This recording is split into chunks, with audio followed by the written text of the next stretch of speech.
as we've already seen, the end of fighting in World War I, or I guess we have the end of fighting in World War I at the end of 1918. And so in 1919, it's time to talk about the terms for peace. And this happens at the Paris Peace Conference.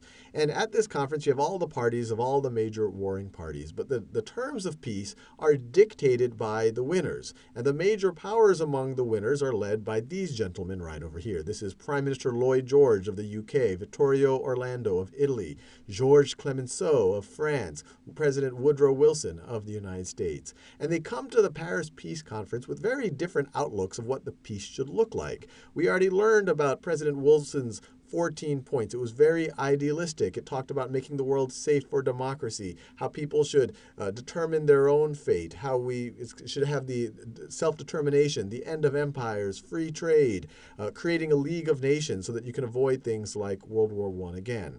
The European side was not quite as idealistic, especially the French. As you can imagine, the U.S. lost a lot of soldiers in World War I, but the French lost a significant fraction of their adult males in World War I. The ugly Western Front was fought in their country, so they were much more eager to make Germany pay for what it's done.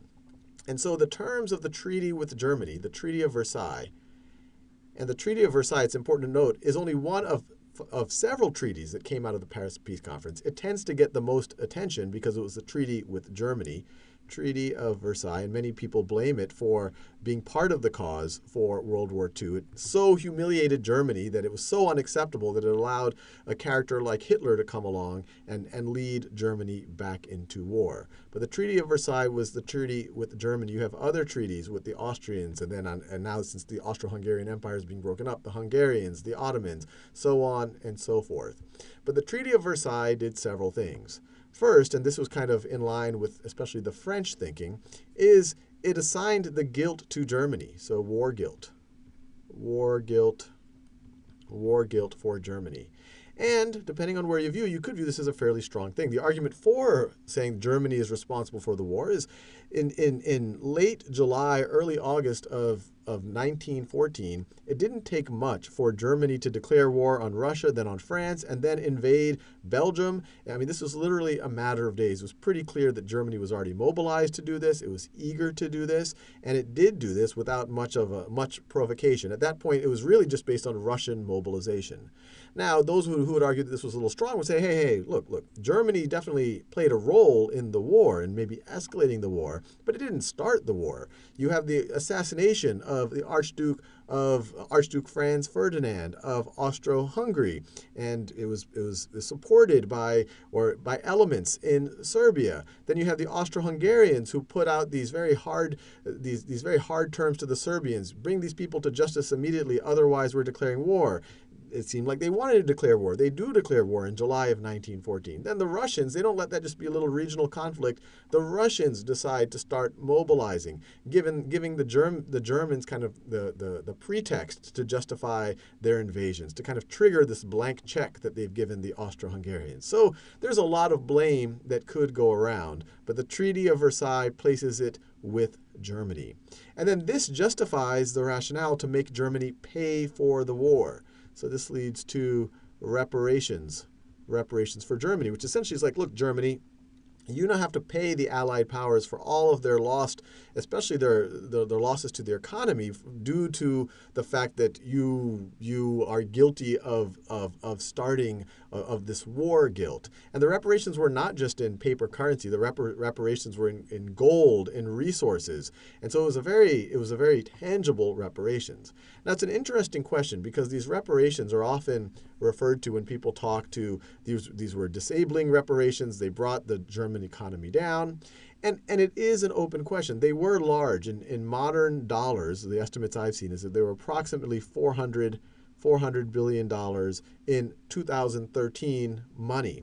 Now, that is a very, very large number, but it's not a huge number for a reasonably sized economy like Germany, although the economy was in bad shape at the end of World War I. But this by itself, it's not clear whether it by itself would have debilitated their economy. More likely, or if you were to think this is a cause, it's more the humiliation of it, that the generations of Germans, many of whom 10, 20, 30 years in the future had nothing to do with World War I, would be continuing to pay reparations to the Allies. So there's a question of its impact on the economy, and there's just the question of how humiliating it was. And as we go, the reparations only last for about 10 years, and Germany pays the equivalent of about $60 billion in modern terms, $60 billion in 2013 dollars. That's the equivalent of about $5 billion in kind of 1920 money. But on top of the reparations, the Allies were not interested in fighting another war with Germany, although ironically, by having very harsh terms of the treaty, they might have triggered the next war in World War II, the rise of Hitler. And since they didn't want to have another war with Germany, they essentially limited the German army to 100,000 men, which is a very small army. As we've seen in many of the battles, you had battles with 400,000 or 500,000 men. So this is pretty much almost just like a police force. It's not really an army, and they weren't allowed any longer to have submarines, U-boats, any kind of heavy military equipment, heavy artillery, military airplanes, battleships of any kind. So it was really just a scaffold of an army, so that there wouldn't be another, or they hoped there would not be another German invasion. And then on top of that, Germany was stripped of territory. And some of that was directly in Germany. Poland was carved out. Out of part of the German Empire.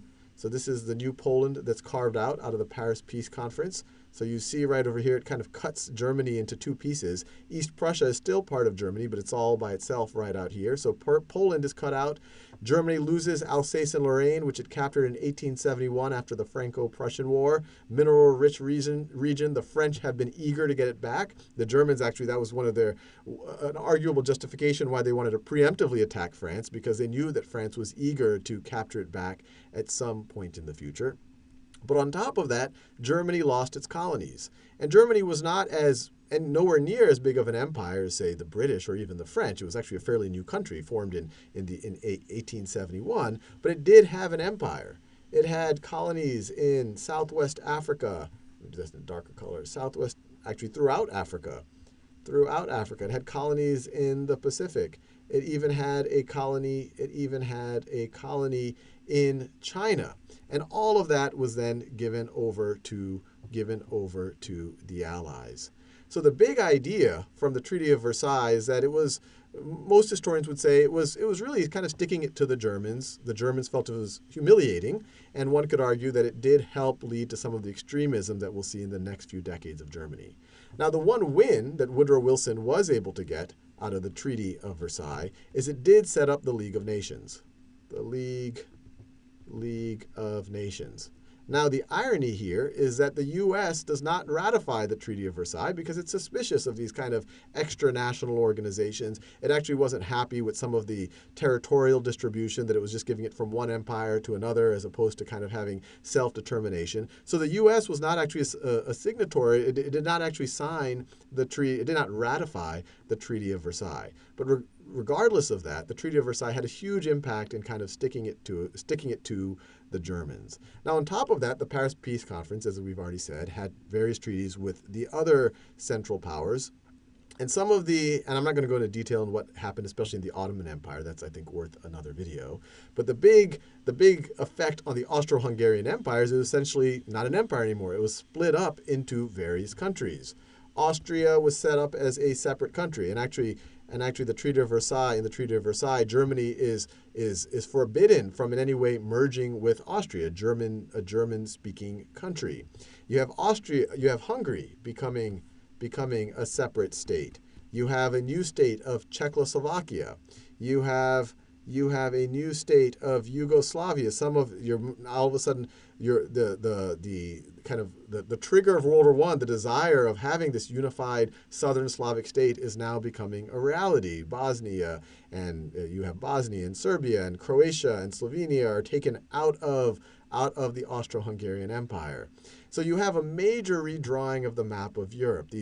Some of these new nations here in Eastern Europe are out of the old Russian Empire. They were able to declare their independence. Some of it short-lived before kind of becoming satellite states or becoming part of the USSR, but they have their short-lived independence after the fall of the Russian Empire. So the map of Europe is dramatically changed due to the Paris Peace Conference, the Treaty of Versailles, the fall of the Russian Empire, and the other treaties that were outcomes of World War I.